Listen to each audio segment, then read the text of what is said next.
નમસ્કાર દર્શક મિત્રો, હું આપની સાથે છું રાખી અંજારિયા. સ્વાગત કરું છું આપનું કચ્છ ઉદય ટીવી ન્યૂઝમાં. તો દર્શક મિત્રો, જોઈએ આજના સમાચારો વિસ્તારથી. મુન્દ્રા શહેર પોલીસે રેપ કેસની ફરિયાદો ડર બતાવી ખંડણી માંગનારા 4 ઈસમોને ઝડપી લીધા હતા. તે પૈકી શકીલ જાકબ દુહિયા વ્યાજખોરીનો ધંધો કરતો હોવાનું સામે આવ્યું હતું. તેની બારોઈમાં રહેતા મગનભાઈ સોંદરા નામના ફરિયાદીએ મુન્દ્રા પોલીસમાં જણાવ્યું હતું કે છેલ્લા 1 વર્ષ દરમિયાન બનાવ બન્યો હતો. ફરિયાદીએ ધંધા માટે આરોપી શકીલ જાકબ દુહિયા પાસેથી 20 લાખ રૂપિયા 10% વ્યાજે લીધા હતા, જેમાં 8 લાખ રૂપિયા ચૂકવ્યા હતા. આરોપીએ ફરિયાદી પાસેથી કોરા ચેક લઈ લીધા હતા. ફરિયાદીની બારોઈ ખાતે પ્લોટ તથા પ્લોટ પર 7 રૂમો આવેલા છે. તે મિલકત બળજબરીપૂર્વક લખાણ કરાવી લીધી હતી. મૂડી કરતા બમણીથી વધારે કિંમતની મિલકત ધાક ધમકી કરી લખાવાઈ હતી, જેના લખાણ મુન્દ્રાના મામદ ખોજા વકીલે કર્યા હતા. ફરિયાદીની મિલકતો પચાવી જાનથી મારી નાખવાની ધમકી આપી હતી. મિલકત લખાવ્યા છતાં કોરા ચેક માંગતા આપવાની ના પાડી હતી, જેથી મુન્દ્રા પોલીસે એટ્રોસિટી સહિતની કલમો તળે ગુનો દાખલ કરી આગળની તપાસ હાથ ધરી છે. ગાયત્રીનગરમાં રહેતા અન્ય એક ફરિયાદી ખીમજી વિશનજી દેવી પૂજક શાકભાજીનો વેપાર કરે છે. ધંધા માટે તેઓએ શકીલ જાકબ દુહિયા પાસેથી 1.5 લાખ રૂપિયા માસિક 10% વ્યાજે લીધા હતા. ફરિયાદી 1 વર્ષ સુધી વ્યાજ આપ્યું, તેમ છતાં પઠાણી ઉઘરાણી કરી ઘરે જાનથી મારી નાખવાની ધમકી આપવામાં આવી હતી. તેમજ આરોપીએ પાવાપુરી ખાતે આવેલી પોતાની ઓફિસે બોલાવી ધાક ધમકી કરી ફરિયાદીનું મકાન અને પ્લોટ પડાવી લીધા હતા.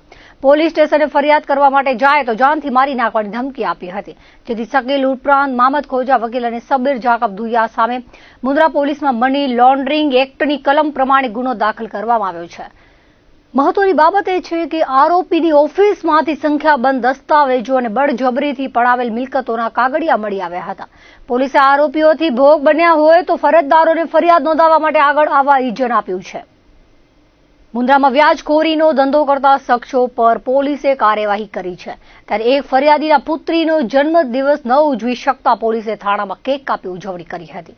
મુન્દ્રાની અલકનંદા સોસાયટીમાં રહેતા અને ઉમિયાનગરમાં ફ્લોર મિલ ચલાવતા ધંધાર્થીએ મુન્દ્રાના બારોઈના વ્યાજખોર શકીલ દુહિયા પાસેથી થોડા વર્ષો પહેલા વ્યાજે રૂપિયા લીધા હતા. થોડા સમય પહેલા ફરિયાદી પોતાની પુત્રી અરફાના જન્મદિન માટે કેક લેવા જતો હતો, ત્યારે શકીલે ખિસ્સામાં પડેલા 170 રૂપિયા લઈ લીધા હતા. ફરિયાદી જન્મદિન ઉજવી શક્યો ન હતો. ફરિયાદીએ પીઆઈ રાકેશ ઠુમ્મરને પોતાની આપવીતી જણાવી હતી.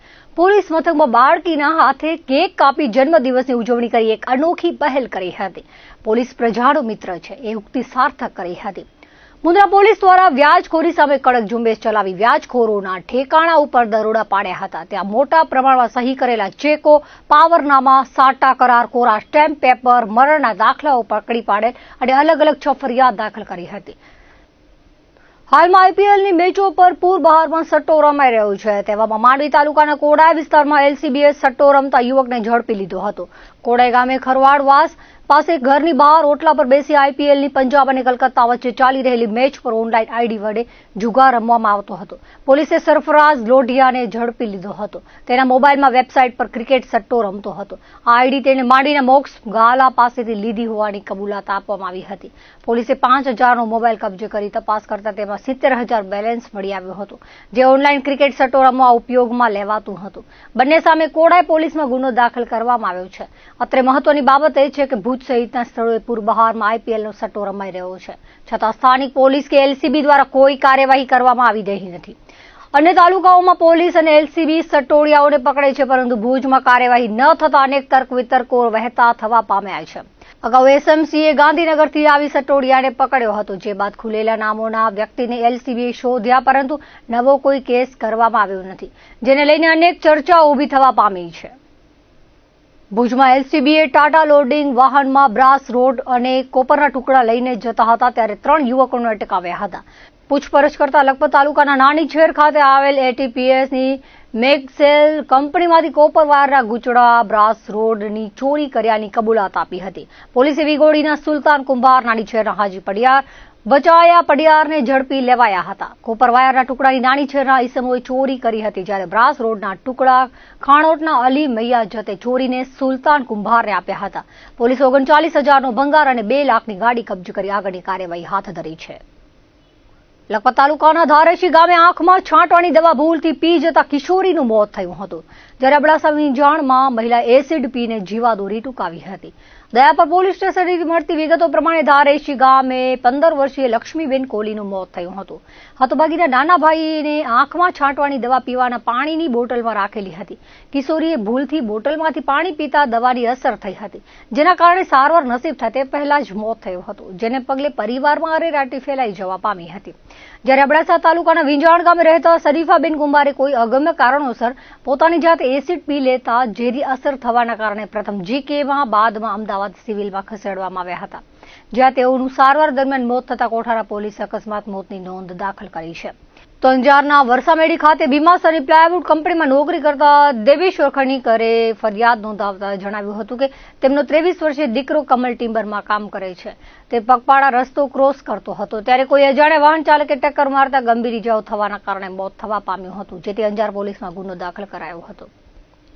ભુજથી રાજકોટ જઈ રહેલી વોલ્વો એસટી બસને અકસ્માત નડ્યો હતો. આદિપુર પાસે આવેલા ભારત પેટ્રોલ પંપ પાસે ટ્રિપલ અકસ્માતનો બનાવ બન્યો હતો. ભુજથી રાજકોટ જઈ રહેલી વોલ્વો બસ એક્ટિવા અને બાઇક વચ્ચે ગમખ્વાર અકસ્માત સર્જાયો હતો. એક્ટિવા પર 2 યુવતીઓ સવાર હતી, જેમાં એક યુવતીનું ઘટના સ્થળે જ મોત થયું હતું, તો બીજી યુવતી અને બાઇક પર સવાર વ્યક્તિને ગંભીર ઇજા થતા તાત્કાલિક સારવાર માટે હોસ્પિટલ ખસેડાયા હતા. ટાગોર રોડ પર અકસ્માતના બનાવોમાં વધારો થયો છે. અંજાર તાલુકાના મેઘપર બોરીચી ખાતે આવેલા રાધેકૃષ્ણ સોસાયટીમાં યોગા શિક્ષિકા સાથે 3 લાખની ઠગાઈ કરવામાં આવી હતી. ગાંધીધામમાં રહેતા યોગા શિક્ષિકા તૃપ્તિસિંહ અરવિંદસિંહના જણાવ્યા પ્રમાણે આરોપી સોસાયટીમાં રહેતા રવિ લોકહિલ સાથે મકાનો 22.31 લાખમાં સોદો કર્યો હતો. 51,000 સુધી પેટે આપ્યા હતા. બાદમાં 2 લાખ રોકડા અને 40,000 ઓનલાઈન આપ્યા હતા. મકાનની લોન માટે ફરિયાદીએ કાગળો માંગતા પૂરા દસ્તાવેજો આપ્યા ન હતા, જેથી સોદો કેન્સલ કરવામાં આવ્યો હતો. છતાં આરોપીએ 3 લાખ રૂપિયા કે મકાન ન આપી ઠગાઈ કરી હતી, જેથી અંજાર પોલીસમાં તેની સામે ફરિયાદ કરવામાં આવી હતી. ભુજ બી ડિવિઝન પોલીસ સ્ટેશનની બાજુમાં આવેલી જૂની જેલમાં મંગળવારે બપોરે આગ લાગી હતી. જોતજોતામાં આગે વિકરાળ સ્વરૂપ ધારણ કરતા ભુજની આસપાસ 15 કિલોમીટરના વિસ્તારમાં ધુમાડાના ગોટે ગોટા જોવા મળ્યા હતા. આગની આ ઘટનામાં પોલીસે ડિટેન કરેલા 1200 વાહનો બળી ગયા છે. પોલીસ દ્વારા ડિટેન કરવામાં આવેલા અને શંકાસ્પદ મુદ્દામાલ અથવા ગુના કામે કબજે કરેલા વાહનો જૂની જેલમાં રાખવામાં આવ્યા છે. ઘણા વર્ષોથી એક જગ્યાએ બાઇકોના થપ્પા હોવાથી નીચે ટાયરો દટાઈ જાય તેટલા ઘાસ ઉગી નીકળ્યા છે. પોલીસના મતે હજુ સુધી આગનું કારણ સામે આવ્યું નથી, જેથી એફએસએલની મદદ લેવામાં આવી છે. સૂત્રોના મતે ઘાસ ઉપરાંત ગાડીના ટાયરો, ટાંકીમાં રહેલું પેટ્રોલ અને પોલીસે કબજે કરેલું 2000 લીટર ડીઝલ અને ગેસના બાટલાએ આગને વિકરાળ સ્વરૂપ બનાવી હતી. શોર્ટ સર્કિટના તણખાથી આગ લાગી છે કે પછી અન્ય કોઈ કારણ તેની તપાસ શરૂ કરવામાં આવી છે. ડીવાયએસપી એમ.જે. કિશ્ચરને જણાવ્યું હતું કે મોટાભાગના 2 વ્હીલરો સહિત 1200 વાહનો આગમાં બળી ગયા છે. આગ પાછળનું કારણ જાણવા તપાસ શરૂ કરવામાં આવી છે. આ વાહનોની હરાજીની પ્રક્રિયા હાથ ધરવામાં આવી હતી, જોકે હરાજી થાય તે પહેલા બનાવ બની ગયો હતો. બપોરે જે જૂની જેલ છે બી ડિવિઝન પોલીસ સ્ટેશનની બાજુમાં, એમાં બપોરના સમયે એક આગ લાગેલી હતી અને જે આગમાં પોલીસ દ્વારા જે 2 વ્હીલર્સ, 3 વ્હીલર્સ, રિક્ષાઓ, 4 વ્હીલર્સ, જુદા જુદા વાહનો ડિટેન કરવામાં આવ્યો હોય, પછી 41 મુજબ કોઈ શંકાસ્પદ મુદ્દામાલ કબજે કરવામાં આવ્યો હોય અને એવા એલ્યુમિનિયમના વાયરો કે પછી કોપરના કેબલ છે, પછી લોખંડનો સ્ક્રેપ છે, એટલે ઘણો બધો મુદ્દામાલ એ આગમાં ગઈકાલે બળી ગયેલો છે. અને એમાં લગભગ મોટે ભાગે બધા 2 વ્હીલર્સ હતા. 1200 જેટલા વાહનો એમાં બળીને ખાક થઈ ગયા છે. અને એ બાબતે જે જગ્યા છે બી ડિવિઝન છે, બી ડિવિઝન પોલીસ સ્ટેશનની બાજુમાં છે, પણ એ જ્યુરિસ્ડિક્શન એ ડિવિઝન પોલીસ સ્ટેશનમાં આવે છે, એટલે એના લીધે એ ડિવિઝન પોલીસ સ્ટેશનમાં એક જાણવા જોગની એન્ટ્રી કરીને એક તપાસ હાથ ધરવામાં આવેલી છે. હા, રૂપિયાનું નુકસાન આમાં નક્કી કરવું મુશ્કેલ છે, કારણ કે સ્ક્રેપ અને જે જૂના વાહનો છે જે ડિટેન કરેલા હોય, એટલે જનરલી પ્રોસિજર એવી હોય છે કે જ્યારે વાહનોની હરાજી કરવામાં આવે ને ત્યારે એની ઓફસેટ કિંમત નક્કી કરવામાં આવતી હોય છે. એટલે એ પ્રોસિજર કરવાની બાકી હતી. 55 જેટલા વાહનોની થઈ ગયેલી હતી.